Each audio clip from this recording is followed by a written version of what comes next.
Bonjour à tous, c'est Christophe pour ma chaîne NoProDFX. Alors aujourd'hui on se retrouve pour la vidéo partie 2 de la OneNote Duplicator 12 300.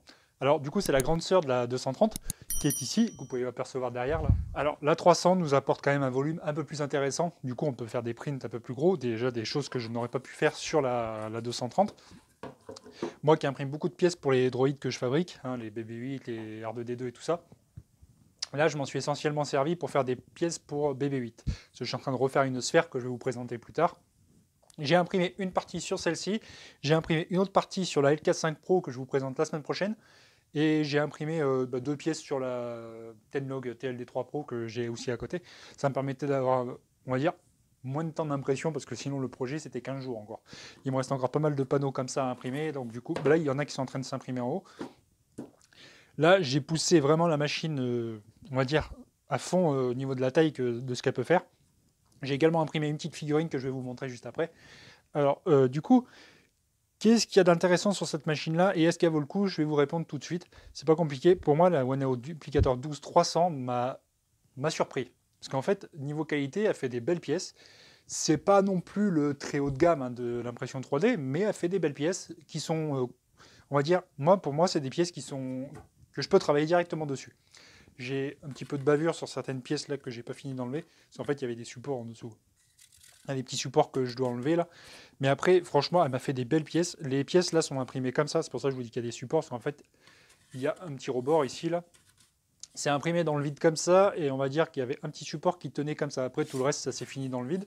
Mais franchement, globalement, elle m'a fait des belles pièces. C'est costaud. Alors, c'est du filament GST 3D que je vous ai présenté dans d'autres vidéos. J'avais fait des vlogs en début de semaine et la semaine dernière. Le filament GST 3D, franchement, le PLA, là, il est costaud. Il est. Franchement, c'est costaud, c'est du bon PLA qui se travaille bien, qui s'imprime bien sur ces machines-là, du coup. Donc, franchement, s'il y a des personnes qui se posent la question est-ce que le GST 3D vaut le coup, franchement, vous pouvez y aller. C'est du bon filament. Là, vous pouvez voir, j'ai fait une petite figurine. Alors, du coup, c'est Stitch, hein, le dessin animé, je suis pas trop. J'y connais pas grand-chose. Mais après, j'ai fait ça pour ma fille. C'est Lilo et Stitch. Vous pourrez voir que, franchement, je vous la montrerai de près. De toute façon, je vais faire des gros plans. Franchement, elle m'a fait des belles pièces. Ça a été imprimé. Il y avait juste un support pour le menton, en fait, le bec ici, parce qu'en fait, le bec, lui, il est dans le vide.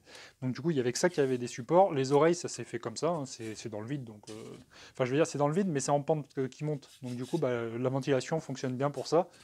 Après, la ventilation, j'ai fait une pièce que j'avais mis sur Thingiverse, que je vous avais parlé dans la vidéo partie 1, je crois. Et en fait, cette petite pièce permettait d'augmenter vraiment le flux d'air. Alors, certains vont dire, ouais, mais avec le truc d'origine, ça fonctionne très bien. Si on n'a pas besoin d'un gros flux d'air, ça marche bien. Par contre, si on a besoin d'un flux d'air un peu plus conséquent, je vous conseille de rajouter ma pièce. Après, sur celle-ci, on est sur la tête d'extrusion V2. Moi, j'avais la V1 sur la D12 230. La V2, elle apporte pas grand chose de plus, si ce n'est qu'on avait une chaussette en Kapton directement d'origine. En fait, on a la chaussette en Kapton avec la céramique hein, autour du corps de chauffe, ce qui fait qu'au final, ben, on a moins d'erreurs de thermal runaway ou quoi que ce soit qu'on peut avoir sur la 230 en version 1. Après, j'ai la V2 que je la montrerai plus tard sur ma 230. Je ne l'ai pas encore montée. Pourquoi? Parce que bah, j'esquinte la bûche jusqu'au bout. Moi, j'ai déjà mis une chaussette et tout ça. Donc, du coup, bah, ma 230 fonctionne très bien comme ça. Après, je m'en sers moins de la 230 pour certaines pièces. Parce que, par exemple, lui, là, il fait 25 cm de haut bah, sur la 230. J'aurais pas pu le passer en largeur. Parce qu'en fait, il est beaucoup trop, enfin, il est beaucoup trop grand. Donc, du coup, bah, j'aurais pas pu le faire. Parce que là, je l'ai fait. Alors, le modèle, si vous le cherchez, il est sur Thingiverse. S'il y a des gens qui le veulent, je vous le mettrai dans les commentaires si jamais ça vous intéresse. Ce modèle-là était intéressant, mais après il était tout petit, donc du coup je l'ai mis à 600% de taille, et ça a permis de faire des choses intéressantes. Donc du coup, qu'est-ce que j'ai à dire sur la OneNote Duplicator 12 300? Une bonne machine qui m'a agréablement surpris, comme je vous ai dit en début de vidéo. Plateau 230 volts, un plateau 230 volts qui chauffe assez vite. On a du coup à l'arrière les courroies synchronisées comme sur une X1, donc du coup ça c'est vraiment intéressant également. On n'a pas de backlash ou ni quoi que ce soit sur les axes. On a vraiment quelque chose de stable. Les deux axes montent vraiment en même temps. J'ai des TNC sur tous mes axes. Alors moi j'ai des TNC aussi sur mon TMC 2209. Hein. J'en ai également sur mon Z. Je ne sais pas si vous en aurez. Alors, autre chose que je voulais relever du coup sur cette machine-là, l'alimentation sur celle-ci, contrairement à la 230, là j'ai une alimentation fanless. On a une alimentation qui va chauffer un tout petit peu, en été ça risque de chauffer un peu. Alors l'alimentation fanless, ça va pas poser trop de problèmes parce que certains vont me dire on a un platon 220, donc du coup le platon 220 est directement alimenté par la prise extérieure, du coup l'alimentation travaille moins.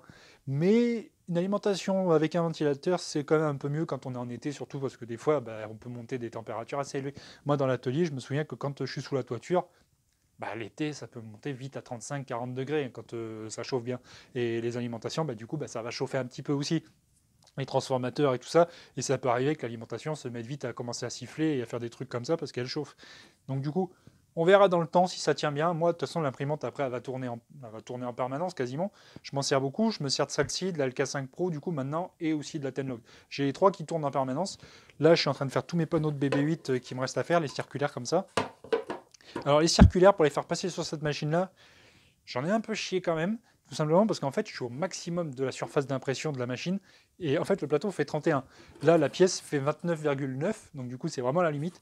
Mais ce qu'il faut, c'est bien penser à la décaler au maximum du côté de l'extrudeur, parce que sinon, ce qui se passe, c'est que le firmware, en fait, il est réglé de telle façon que quand on arrive sur le bord, si on est vraiment à ras le truc, bah, elle nous fait un plat. Elle nous fait un plat. En fait, elle cherche même pas à faire un arrondi ou à faire le maximum du plateau. Elle va tracer droit et elle va faire un plat. Du coup, bah, votre pièce, elle aura un bord droit. Donc du coup, il faut vraiment la décaler au maximum sur ce bord-là et également sur le bord le plus près du Y en fait. Après, sur Cura, il faut pas, enfin, même que ce soit sur un autre trancheur, après, vous pouvez faire aussi sur d'autres trancheurs, il faudra bien penser à régler au maximum vos possibilités d'impression. Parce qu'en fait, vous avez le volume d'imprimante à régler, mais vous avez également la taille d'impression maximum. Par exemple, vous pouvez mettre un plateau de 30, mais vous pouvez mettre par exemple une surface d'impression de 29. Et en fait, ce qui se passe, bah, c'est que du coup, bah, l'extrudeur va jouer sur le bord et ça peut faire un tracé droit et ça peut faire que vos impressions seront dégueulasses. Enfin, elles ne seront pas à la taille maximum, quoi. J'ai fait également le dôme que je vous avais déjà montré dans la vidéo GST pour le filament. Je l'ai fait également sur cette machine-là. J'ai entièrement imprimé sur cette machine. Alors en fait, il y a plusieurs morceaux. En fait, il est séparé en plusieurs morceaux. Ça, c'est le dessus qui s'enlève. Il y a également, en fait, il y a une autre partie qui est ici, là, le dôme, en fait, il y a ça qui s'imprime vers le haut, et en fait, après, il y a l'autre partie du dôme qui s'imprime comme ça. Et franchement, elle m'a fait des belles pièces, hein. Et la ventilation, tout a bien marché. De toute façon, je vous en avais déjà parlé dans la vidéo GST sur le filament. Franchement, elle a été capable de me faire des belles pièces. C'est propre. Je vais vous les montrer de près. De toute façon, c'est vraiment propre. C'est une machine qui fonctionne vraiment très bien pour ça. Elle fait ce qu'on lui demande. Franchement, elle fait ce qu'on lui demande. Alors après, le plateau magnétique, c'est pareil, c'est un super truc. Bon là, il me reste encore un peu de filament à enlever parce que j'avais fait le stitch ce matin. En fait, vous avez juste à plier un petit peu, puis vous sortez votre pièce et vous remettez, quoi, c'est reparti. Et franchement, contrairement à une ultra base, je préfère travailler sur ce genre de plateau parce qu'au final, bah là, on le pose bien par contre. Il faut bien le mettre sur les cales, là. Tac, et on est reparti. On est reparti. Et franchement, c'est efficace ce genre de plateau-là parce que ça adhère vraiment bien. Quand le plateau est bien calibré, c'est plat. C'est plat, c'est bien fait. Après, certains vont me dire, ouais, mais nous, on veut mettre un BL Touch parce que votre plateau est bombé. Franchement, je vous en ai parlé dans la partie 1. Quand votre plateau est bombé, en général, c'est parce que vous avez trop serré les côtés. N'oubliez pas, pensez à bien desserrer le plateau au maximum. Vous mettez votre capteur sur le côté là. N'hésitez pas, hein, surtout le capteur qui est sur le côté ici, vous pouvez le monter, hein, vous le desserrez un petit peu, vous le montez, et ça vous permet de moins mettre en tension le plateau. Parce que ce qui se passe, c'est que si votre plateau est trop en tension, il va courber. Il va courber, et ça, bah, du coup, bah, c'est ce qui fait que votre plateau, des fois, ils sont bombés, et des fois, bah, au milieu, vous ne pouvez pas régler parce que le milieu, bah, il fait une bosse. Après, vous pouvez aussi avoir quand même un petit défaut de quelques millimètres, mais franchement, après, c'est pas forcément que le plateau va être nickel plan, hein, c'est pas un marbre, quoi. Certains vont me dire, ouais, mais notre plateau, quand il est pas très plat, qu'est-ce qu'on fait du coup? On voudrait monter des belles touches, on voudrait commencer à bidouiller le firmware, on voudrait vraiment une machine qui nous fasse des belles pièces. Alors, la machine en elle-même, moi, j'arrive à faire des belles pièces avec la machine full origine. Donc, du coup, comme je vous dis souvent, 90% des cas, même 100% des cas, le problème d'impression ne viendra pas de la machine, viendra de soit vos réglages, soit un problème mécanique parce que la machine est mal montée. Tout ça, c'est vraiment important. Hein, c'est vraiment important de contrôler le portique. Là, c'est pareil, là, les triangles, je vous en ai parlé dans la partie 1. Pensez à bien serrer partout. Il faut vraiment que toute la machine soit bien. Bon, là, ce qui bouge, c'est la table. Parce qu'en fait, c'est pas tout à fait plat là-bas, il y a une petite bosse. Mais franchement, la machine en elle-même, c'est pareil. L'extrudeur ici, vous avez des petites molettes sur les extrudeurs. Vous avez des petites molettes, c'est super important de bien les régler. Certains vont me demander comment on les règle alors du coup. Il ne faut pas que ça fasse du marquage sur votre filament. En fait, il faut que ça fasse vraiment un tout petit marquage. Les dents vont commencer à faire un petit marquage, mais il ne faut pas que ce soit très profond. En fait, ce qu'il faut, c'est que quand vous tirez votre fil, il ne faut pas qu'il glisse. Bon là, il est dans l'extrudeur, donc du coup, il ne risque pas de sortir. Quand vous tirez la petite patte derrière, en fait, ce qu'il faudrait, c'est extruder légèrement un petit peu, que le moteur s'active. Et quand le moteur est activé, il faudrait que vous tirez votre filament à la main. Si votre filament glisse, c'est que vous n'êtes pas assez en contrainte contre Enfin, les roues n'accrochent pas. Donc, du coup, le filament glisse, et du coup, ce qui se passe, c'est que ça peut arriver que ça fasse de la sous-extrusion à cause de ça. Ça peut arriver sur des filaments flexibles, genre du TPU ou même d'autres filaments, hein. Il y a certains PLA qui ont besoin de plus ou moins de pression, même du PETG ou même de l'ABS. Après, l'ABS sur cette machine-là, je vous en ai parlé dans la partie 1, je ne le recommande pas. Le plateau, il peut peut-être monter en température, mais l'extrudeur, il va vite être limité parce qu'il y a du PTFE jusqu'à la buse. Donc, du coup, L'ABS, vous le mettez de côté, c'est vraiment... TPU, vous pouvez le faire. C'est pareil, le TPU sur les Bowden, ça passe. Par contre, il faut y aller doucement. Il ne faut pas mettre de rétraction, ou alors il faut en mettre très très peu. Vous pouvez mettre 1 mm de rétraction, ça suffira. Ça va vraiment éviter, ça va même... Le strigging, ça ne va pas vraiment l'éviter. Ce que vous pouvez faire sur du TPU pour éviter le max de strigging, c'est d'augmenter la vitesse de déplacement d'un point à un autre quand vous faites, quand vous faites le déplacement à vide. En augmentant la vitesse de déplacement à vide, ça peut faire que le petit bout de fil s'arrache de lui-même, donc du coup ça ne fait pas trop de strigging. Vous pouvez faire aussi un Z-Hope, la buse, vous pouvez la faire monter, et en passant d'un point à l'autre, en allant assez vite, en même temps qu'on fasse le Z-Hope et en faisant un déplacement assez vite, on peut limiter le strigging. Et ça peut arriver aussi que également, vous pouvez faire de la rétraction un peu plus petite comme ça, sur des impressions standards. Sur du PLA et tout ça, ça fonctionne très bien, franchement. Donc voilà. Donc, comme je vous dis, vos réglages, c'est super important également. Je vous mettrai un profil de réglage dans la description. Alors, ça sera une base. Ça sera une base de travail. Ce n'est pas le réglage qui va faire que toutes vos impressions vont se faire avec ce réglage-là. C'est pas ça. Comme je vous le dis souvent, les réglages, on fait des réglages pour diverses impressions. On ne va pas faire le même réglage pour une pièce. Par exemple, le stitch, je ne vais pas faire le même réglage sur le stitch que le réglage que je vais faire sur une pièce qui va être mécanique. Ça va être une pièce qui va devoir supporter le poids de mon drive pour BB8. La pièce, là, elle n'est pas imprimée de la même façon, de la même vitesse. Là, lui, je l'ai imprimé à 50 mm par seconde. Sur les triangles, j'ai réduit légèrement la vitesse, je suis à 45 mm par seconde. Même, je crois que lui, je l'avais passé à 60. Mais lui, c'est pareil. La qualité mécanique, je m'en fous. Mais franchement, il reste quand même solide, parce que je fais quand même des réglages assez importants. Je fais des réglages, on va dire, j'augmente le... Par exemple, quand vous allez un peu plus vite, vous augmentez la température. C'est pareil, il faut prendre en compte ça également comme paramètre. Après, sur une pièce mécanique, la température, je la monte quand même. Pourquoi? Parce que je vais être sûr que les couches se soudent bien. Et là, la ventilation, je la règle à 20-30%. Je mets de la ventilation parce que c'est en pente. Donc du coup, j'avais des petits détails que je devais quand même avoir un petit peu de ventilation dessus. Et comme je sais qu'en passant d'ici à un autre point, ça va mettre du temps, on n'a pas besoin de mettre une grosse ventilation parce que ça va avoir le temps de refroidir un peu la couche quand on va passer d'un point à l'autre. C'est pas pareil quand on fait par exemple... je vais le poser à côté parce qu'il va me faire chier. C'est pas pareil, lui, quand on fait par exemple les oreilles. Là, la ventilation, on va la mettre un peu plus forte parce que bon, la ventilation, vous voyez que là, les oreilles, elles sont vraiment dans le vide. Là, c'est pas pareil. C'est un peu plus important de mettre la ventilation sur cette pièce-là, par exemple. Le côté mécanique, bon, c'est une figurine qui va être sur une étagère, qui va être poncée, qui va être peinte. C'est pas aussi important que sur les pièces mécaniques que je vais utiliser sur BB8, par exemple. Là, j'ai également fait une pièce, ça c'est pour le panel de ma CNC, hein. Vous pouvez voir ici. Là, c'est pour le panel qui va être devant, en fait, j'ai tout le panel. Mais là, la CNC, je vous la présenterai plus tard, hein. Il y a pas mal de petits travail qui arrivent dessus. Tout ça, ça arrive, mais pas tout de suite. Donc du coup, des 12300, qu'est-ce que je peux lui donner comme note? Si je devais donner une note sur 5, ça serait, je pense, 4,5 sur 5. Pourquoi? Parce que je ne suis pas fan des supports de bobine à l'arrière, parce que vous pouvez voir que c'est vraiment souple, hein. Les supports de bobine à l'arrière sont vraiment souples. Je suis pas fan de ça. Après, bon, c'est pareil, quand vous faites de l'impression en mono, parce que je ne vous la présente pas en dual, hein. Pour l'instant, je vous la ferai peut-être plus tard, la dual. Après, il y a Ludolab, il a fait une très très bonne vidéo. Il y a une autre personne qui a fait une autre vidéo sur le dual, qui en parle, qui explique. Mais moi, le dual sur ces genres de machines-là, en mix, je suis pas fan. Pourquoi? Parce que vous pouvez l'acheter, hein. Vous pouvez l'acheter en dual. Ça peut vous servir, hein, si vous voulez commencer à débuter, à apprendre sur le dual. Je vous ferai une vidéo, de toute façon, je vous la ferai. Je vous ferai une vidéo sur le dual, sur ce genre de machine-là. Je suis pas fan, mais je vous montrerai que ça gaspille quand même pas mal de filaments avec la tour de purge à côté. Donc les supports de bobine, j'y reviens.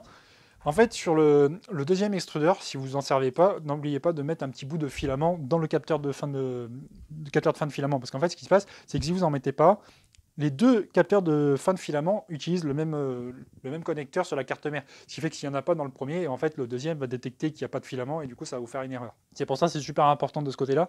C'est pareil, dans les extrudeurs à l'arrière, je vais vous le montrer de près, mais en fait, n'oubliez pas de mettre un petit bout de PTFE, hein, c'est fourni exprès avec. En fait, ça permettra au filament d'être plus facilement guidé. J'ai vu des personnes qui s'amusent à imprimer des guides et tout ça à l'arrière, mais ça sert à rien. Vous mettez un petit bout de PTFE et ça se place correctement. Franchement, moi, ça tombe tout nickel. Il n'y a pas de problème de ce côté-là. Après, un autre problème qui peut arriver, c'est que les supports de bobines sur les D12 sont courts.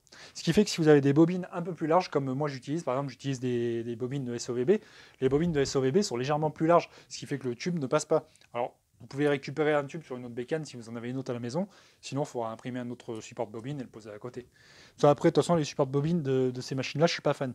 Alors, une chose qui est intéressante par rapport à la D12 230, c'est que l'extrudeur, on peut le fixer ici, par exemple, sur le portique, et on peut le mettre droit comme ça, et on peut foutre un support de bobine au-dessus, hein, sur une tringle ou quelque chose d'autre, et comme ça, du coup, on peut faire arriver le filament dans un autre sens, quoi. Ça nous permet de virer les supports de bobine à l'arrière. Parce que le plateau, quand il recule, en fait, on pourrait décaler un peu plus la machine et puis gagner un peu plus de taille si vous la mettez dans un coffrage ou quelque chose comme ça, quoi. Voilà, donc des 12-300, pour moi, c'est approuvé. C'est une très très bonne bécane. Vous allez pouvoir vous amuser avec, vous allez pouvoir faire des belles pièces quand vous aurez fait des bons réglages. Parce que c'est pareil. C'est à vous de potasser petit à petit, hein, de faire des réglages. Ne partez pas tout de suite sur des grosses impressions ou alors travaillez un peu sur votre logiciel de réglage et tout ça. Quand vous allez faire une impression, si elle est foirée ou quoi que ce soit, ne mettez pas tout sur le dos de la machine dans un premier temps. Commencez à modifier vos réglages. Commencez à trafiquer un petit peu les réglages de température, de vitesse, d'extrusion, parce que pareil, l'extrusion, ça se règle. Il y a pas mal de petites choses à régler, tout ça. Je vais vous en faire des vidéos de toute façon sur Cura, sur Slicer, tout ça, je vais vous en faire des réglages. N'oubliez pas, vous pouvez venir sur le Discord de la chaîne, vous pouvez poser vos questions, il y a des rubriques réglages, il y a des rubriques dans plein de choses. Vous pouvez poser vos questions sur les réglages. De toute façon, la communauté, tout le monde s'entraide, là c'est vraiment bien, parce que tout le monde se parle, tout le monde s'aide. Il y a des gens qui vont partager leurs réglages, qui vont partager vos conseils, enfin des conseils, tout ça. C'est vraiment le but de ce Discord, c'est vraiment de faire une communauté qui soit axée maker, qui soit là pour s'entraider. Voilà. Donc là, du coup, c'est la fin de la vidéo qui parle de la machine. Je vais vous parler vite fait de ce qui va arriver, hein, le programme là. Donc du coup, le programme, je vais commencer à vous présenter la CNC dans pas très longtemps. Là, ça va arriver, les vidéos sur la CNC. J'ai quasiment tout terminé le montage à blanc. Je vais tout redémonter et je vais faire des étapes de montage. Je vais vous montrer comment assembler le châssis, comment assembler le portique, comment faire des perçages, des réglages, tout ça, des coupes à la machine, avec les machines Parkside, tout ça. Je vais tout vous montrer. Ça sera divisé en plusieurs étapes. Je vais également vous présenter BB8 au fur et à mesure. C'est pareil, il y aura peut-être des épisodes différents. Je verrai si je l'ai fait le vendredi à la place des vlogs. Je vais voir comment je vais faire ça. Je vais m'organiser, je vais faire un bon petit programme là. J'ai un nouveau partenariat également qui vient d'arriver, un autre site là qui remplace Banggood et Gearbest et tout ça. Donc du coup j'ai une machine, une graveuse laser qui va pas tarder à arriver là. Le contenu commence à être bien. Je suis assez content pour tout ça. Je suis assez content pour tout ça. C'est bien parce que ça prouve que la chaîne commence à monter, que le contenu vous plaît. Et le contenu plaît aux marques également, parce que du coup, ça me permet d'avoir un peu plus de choses à tester. Et moi, du coup, ça me permet de m'équiper niveau outils aussi. Ça commence à être intéressant pour ça. Donc du coup, merci à toutes les personnes. N'oubliez pas de vous abonner, de liker et de partager la chaîne. C'est super important. Moi, ça me permet de monter. N'oubliez pas, vous pouvez également aller me suivre sur Instagram. C'est neoprod-fx, tiré du 8. Là, il y a pas mal de choses qui sont publiées régulièrement. Il y a des étapes de la CNC que je publie directement sur Instagram, même si je ne les montre pas tout de suite. Enfin voilà, quoi, je vous mets pas mal de petites choses sur Instagram. N'hésitez pas. Donc du coup, merci à toutes les personnes qui me suivent. C'était Christophe pour NeoProdFX et à bientôt.